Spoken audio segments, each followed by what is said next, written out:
100 BC. Rome was not a republic. It was a battlefield dressed in marble. Power did not live in law. It lived in fear, in favors owed, in blood remembered. Gaius Julius Caesar was born into a name that once mattered and money that no longer existed.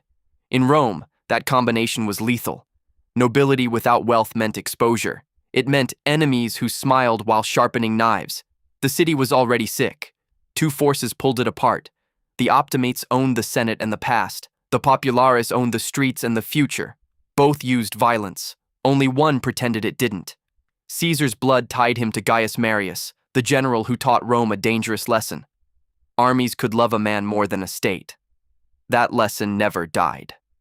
It waited. 82 BC. Lucius Cornelius Sulla marched his legions into Rome. No foreign enemy had done that. A Roman army turned its weapons inward. The Republic shattered without a single law being repealed. Sulla ruled through lists, prescriptions, names written publicly. Any man could kill them. Any man could take their property. Murder became legal. Greed became patriotic. Caesar was marked, not because he fought, because he refused to kneel. Sulla ordered him to divorce Cornelia. One sentence, one submission, safety in exchange for obedience. Caesar said no. That refusal almost erased him. He was stripped of rank, declared an enemy, hunted through Rome's alleys. Soldiers searched houses. Informants sold names for coins. Men disappeared overnight. Caesar hid like prey, moving constantly, bribing guards, escaping capture by chance and nerve. Friends pleaded for his life. Sulla finally relented, annoyed rather than merciful. He let Caesar live and spoke words that Rome would one day regret.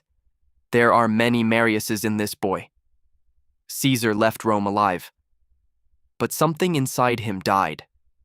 He understood the truth every corpse on the street had already learned. The Republic protected no one. Only power did. He left to learn war, not glory, control. Captured by pirates, he laughed at them, demanded they raise his ransom, promised to kill them when freed. They laughed too. When Caesar returned with ships, he kept his promise. Every pirate was crucified, not anger, instruction.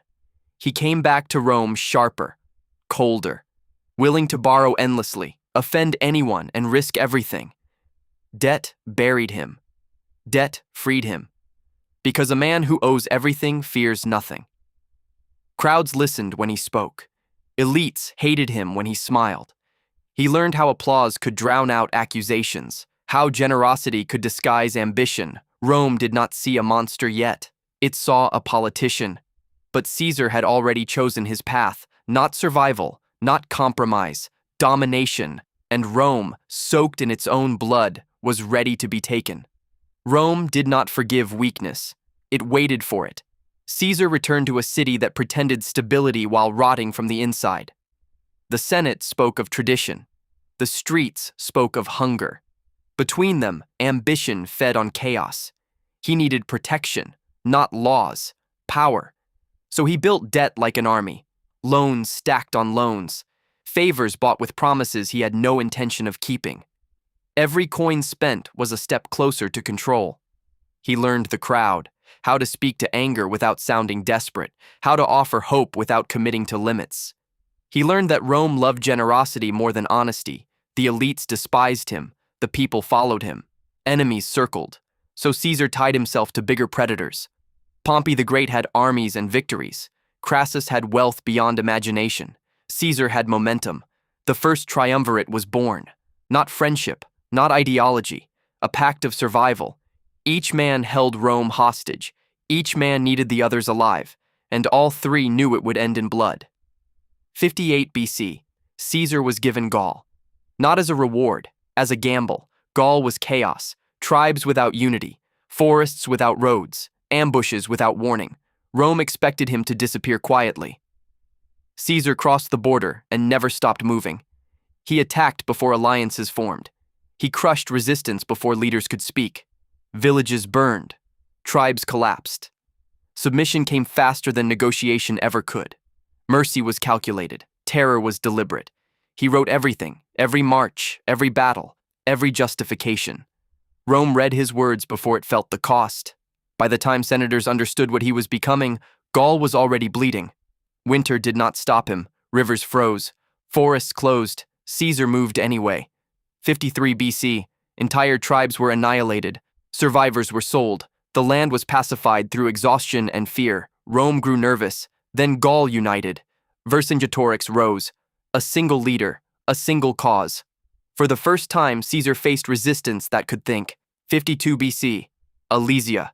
Caesar trapped the Gauls, then trapped himself. Walls inside walls. Trenches. Starvation. No retreat. A relief army approached. Caesar held. He counterattacked personally. He refused collapse. When the Gauls broke, they broke completely. Vercingetorix surrendered. Gaul died with him. Caesar stood victorious, and Rome panicked because he did not return as a servant. He returned as a force. The Senate demanded he surrender command. Disarm. Return alone. Caesar paused. Once. 49 BC. At the Rubicon River he crossed. Not with an army, with a decision. Alea iacta est. The die was cast. The Republic was already dead. It just hadn't fallen yet. Civil war exploded. Pompey fled. Italy fell without resistance. Caesar moved fast. Spain, Greece, Egypt. At Pharsalus, Pompey was crushed. His army collapsed. His legend ended. Pompey fled to Egypt. He was murdered on the shore. His head presented as a gift. Caesar looked at it and turned away. Not mercy, calculation. Because now there was no rival left, only fear. And Rome understood too late. The Republic had just lost its last chance to stop him. Victory did not calm Rome, it terrified it. Caesar returned not as a magistrate, but as inevitability. The Senate still met. The laws were still read. But everyone understood that decisions were now made elsewhere. Egypt burned first. Cleopatra was not a distraction. She was leverage. Caesar backed her claim to the throne. In return, Egypt backed his rule. Alexandria turned into a battlefield. Streets flooded with fire. The harbor burned. Ships sank. The great library suffered losses the world would never recover from. Caesar survived siege, riots, and assassination attempts. He emerged not weakened, but confirmed. From Egypt, he moved east. Pontus rose under Pharnaces II, boasting that Rome was distracted. Caesar answered in a sentence. Veni, vidi, vici. He came, he saw, he destroyed. Speed became his signature. Enemies did not lose wars, they lost time. Africa followed. The last Pompeians gathered. Scipio, Cato. Men who still believed the Republic could be saved by dying for it. Thapsus. Caesar crushed them. Elephants panicked. Lines collapsed. Resistance ended in slaughter. Cato chose suicide. A final protest. Rome did not listen. Spain rose next. Pompey's sons tried to inherit a legend. At Munda, Caesar fought his hardest battle. He nearly lost. He fought personally. He refused retreat. When it ended, the opposition ended with it. Rome stood alone with Caesar. He did not abolish the Republic. He hollowed it out, kept the shell, removed the teeth. He accepted honors slowly, too slowly for his enemies, too fast for tradition. Dictator, then dictator for 10 years, then dictator for life. Statues rose, coins bore his face. A living Roman was treated like a god. Caesar reformed everything. Debt laws, land distribution, calendars, citizenship. Rome stabilized, the streets quieted, the provinces obeyed, and that terrified the Senate more than chaos ever had, because peace under one man meant irrelevance for everyone else. They watched him refuse a crown publicly. They watched the crowd beg him to take it. They watched him smile. They whispered. Kings were Rome's original sin. Caesar looked too much like one. Power isolated him. Old allies grew distant. New flatterers crowded closer. Warnings came. Dreams. Prophecies. Anonymous notes pressed into his hands. Beware the Ides of March. Caesar ignored them all. Not arrogance, certainty. He believed he had already won. That Rome was tired of killing. That no one would dare strike the man who had spared everyone. He was wrong, because the Republic had learned one final lesson. When law fails, violence returns. The knives were already chosen. The words were already rehearsed. Rome was calm because the decision had been made. 44 BC. The Senate House prepared for a routine session. No banners, no guards, no warning bells. Caesar walked in unarmed. He trusted the room. He trusted the men who stood to greet him. They were friends, former allies, men spared after civil war, men who owed their lives to his mercy. That was the mistake. They surrounded him with petitions, a distraction, a choreography. Then the first blade struck, not deep, not fatal, just enough to start it. Caesar turned, confused, angry. Then the room exploded. Knives rose and fell. Blades struck flesh again and again. Shoulders, chest, back. He fought. He tried to stand. He tried to speak. Then he saw Brutus. Not rage, recognition. Et tu, brute! That was not betrayal. That was surrender. He pulled his toga over his head and fell. 23 wounds. Not all deadly. Enough to end a republic. Blood pooled at the feet of Pompey's statue. Irony had no mercy. The assassins raised their blades. They shouted freedom. They expected applause. They got silence. Rome did not erupt in celebration. It froze. The people did not cheer. They waited. Because killing a man is easy. Killing an idea is not. Mark Antony spoke at the funeral. Not as a general, as a weapon. He read Caesar's will. Money for the people. Gardens for the city. The crowd snapped. Riot, fire, bodies. The assassins fled. Freedom ran for its life. Civil war returned with interest. Octavian rose. Cold, precise, unemotional. Antony fell. Cleopatra died. The Senate surrendered. The Republic did not survive Caesar's death. It followed him into the grave. Rome crowned its first emperor, not because it wanted a king, because it could not survive without one. Caesar never ruled as emperor, but every emperor ruled because of him. He broke the system, replaced it with something stronger, and paid for it with blood. Rome would remember him as a warning and as a blueprint, because when institutions rot, someone will always step forward to replace them. And history will never ask whether he saved the Republic, only whether he was inevitable. Rome did not return to itself after his death. It fractured louder. The men who struck him believed the act itself was enough. They believed blood would reset history. They misunderstood Rome. Ideas don't bleed. The city filled with rumors, with fear, with armed men pretending to be citizens. Brutus spoke of liberty. Cassius spoke of duty. No one listened. Mark Antony moved first, not with armies, with words sharpened like blades. The funeral became a spark. Caesar's body burned. So did the streets. Mobs hunted the conspirators. Houses were torched. Names vanished overnight. Freedom ran faster than reason. Brutus and Cassius fled east. They gathered legions. They prepared for the war they claimed they wanted to prevent. In Rome, power reorganized itself. Quietly, efficiently. Octavian arrived, young, ill, unimpressive. He was Caesar's adopted son. That was enough. Antony underestimated him. The Senate used him. Octavian learned quickly. Alliances shifted. Promises broke. The second triumvirate was formed, not to save Rome, but to divide it. Prescriptions returned. Lists again. Legal murder again. Enemies were named. Property seized. Blood paid for stability. Cicero died with his tongue cut out. Rome learned the price of speaking too freely. 42 BC, Philippi. Brutus and Cassius faced Antony and Octavian. The battlefield decided what the Senate never could. Both conspirators died, one by sword, one by despair.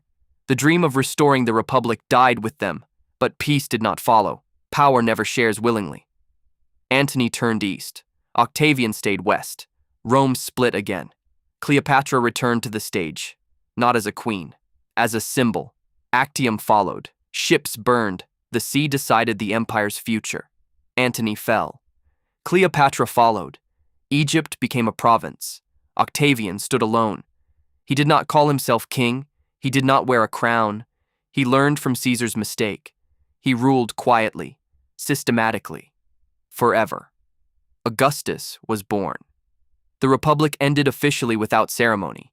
Caesar did not live to see it, but everything that followed was his echo.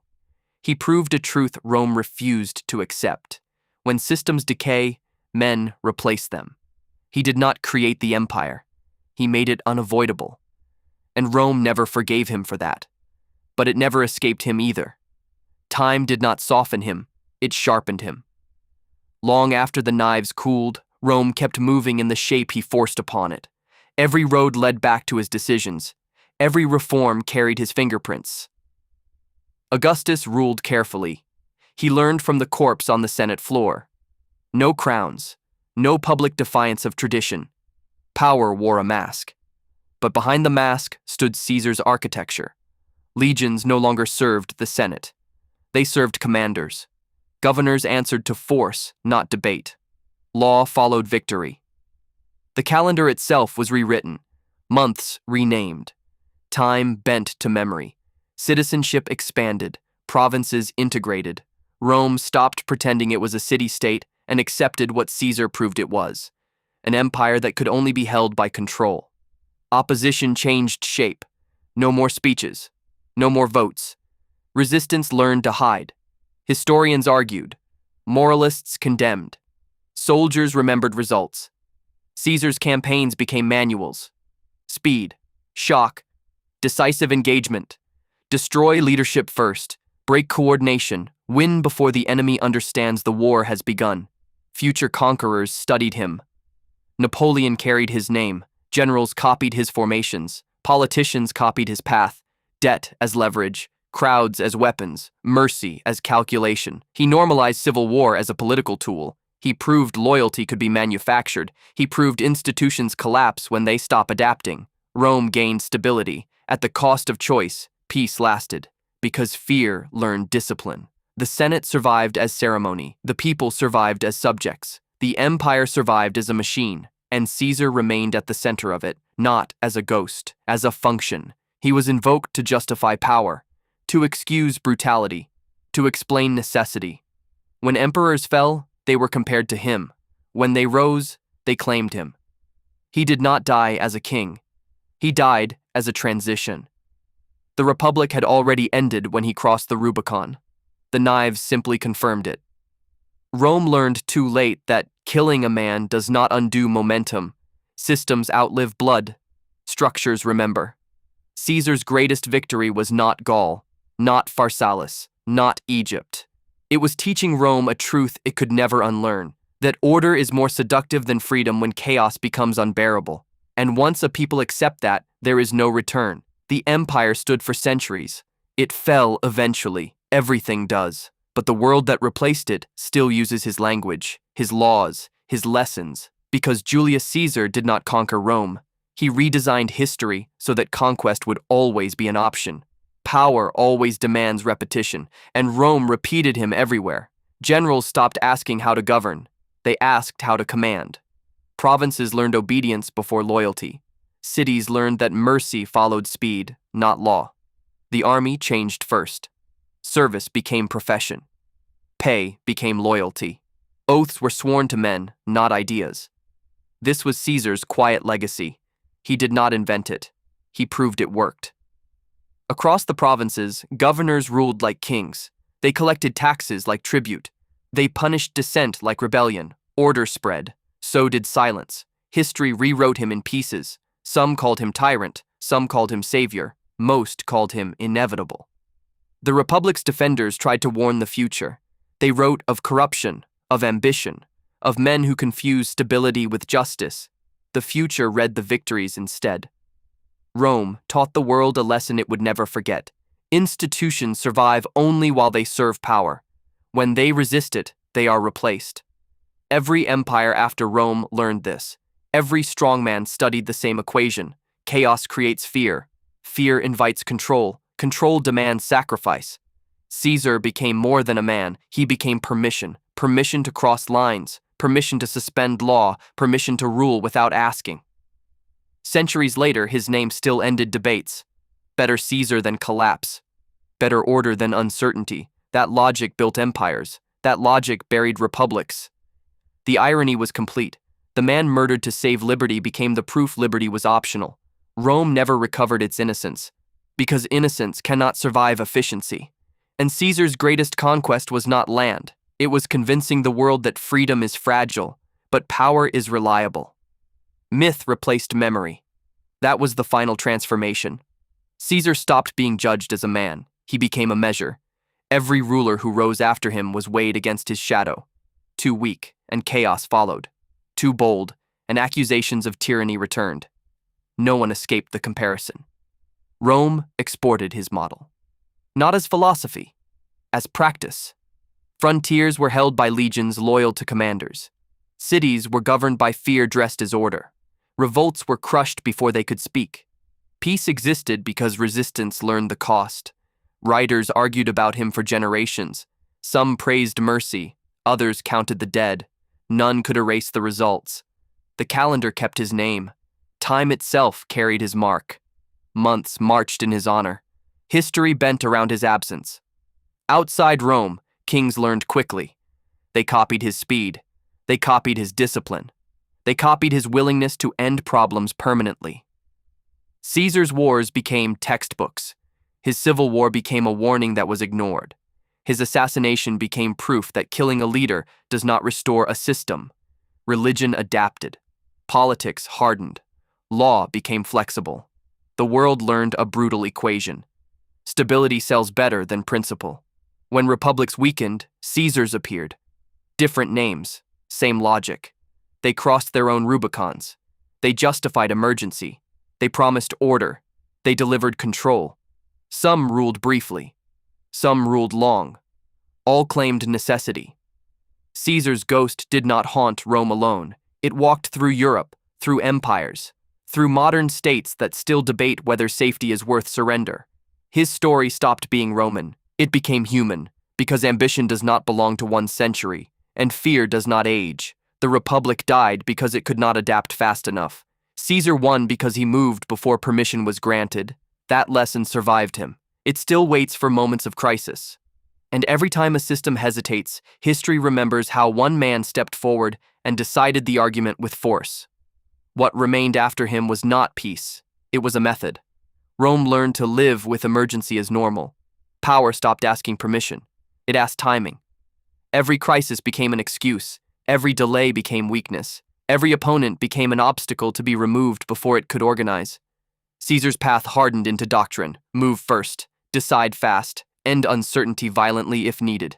Debate became decoration. Process became theater. Results became law. Citizens adapted. They traded voice for stability. They accepted silence as the price of calm streets and full granaries. Fear became efficient. Efficient fear lasts. The empire ran on momentum. Frontiers expanded, contracted, stabilized. Rebellions were crushed early. Governors ruled with wide hands. Mercy existed, but only as policy. Caesar's name traveled farther than his legions ever had. It crossed languages. It became a title. Kaiser, Czar, a sound that meant command without explanation. Children learned it before they learned history. Rulers adopted it before they understood its cost. The lesson embedded itself deep. When institutions slow, individuals accelerate. When systems fracture, force consolidates. Caesar's enemies had been right about one thing. He was dangerous, but they misunderstood why. He wasn't dangerous because he broke the Republic. He was dangerous because he proved it was already broken. He did not create ambition. He revealed it. He did not invent civil war. He optimized it. He did not erase law. He showed how quickly law steps aside when power arrives with confidence. Rome survived him. The Republic did not. And every age after inherited the dilemma: protect principle and risk collapse, or enforce order and lose choice. Caesar chose order. History followed. Not because it was moral, because it worked, until it didn't. And when it failed, the world did not return to innocence. It reached again for the same answer, hoping this time the blade would cut cleaner. In the end, there was no verdict, no final judgment, only consequences. Caesar never stood trial for what he did. History did. The Republic claimed it died defending liberty. The Empire claimed it was born preserving order. Both lied. Both were true. What Caesar exposed was not Rome's weakness. It was humanity's preference. When systems slow, people do not wait. They look for certainty. They look for someone willing to decide without asking. Caesar was not unique. He was early. He showed how quickly crowds forgive blood when stability returns, how easily fear accepts command, how fragile law becomes when survival is questioned. His killers believed removing the man would restore the balance. They misunderstood momentum. Momentum does not bleed. Rome did not collapse because Caesar crossed the Rubicon. He crossed because Rome was already collapsing. The river only marked the moment hesitation ended. Every age since has faced its own Rubicon. Some crossed quietly, some crossed screaming about necessity. All believed they were different, they weren't. Caesar's true victory was not power, it was proof. Proof that order will always tempt more than freedom when chaos feels close. Proof that institutions survive only while they move faster than ambition. Proof that killing a ruler never kills the idea he made practical. He died on marble, surrounded by men who feared becoming irrelevant. His blood soaked the floor of a system that had already failed. Rome lived on, changed shape, changed names, changed faces, but it never returned to what it was. And neither did the world, because once history learns that force can redesign reality, it never forgets. It waits. And when the moment comes, it remembers Julius Caesar. And bah.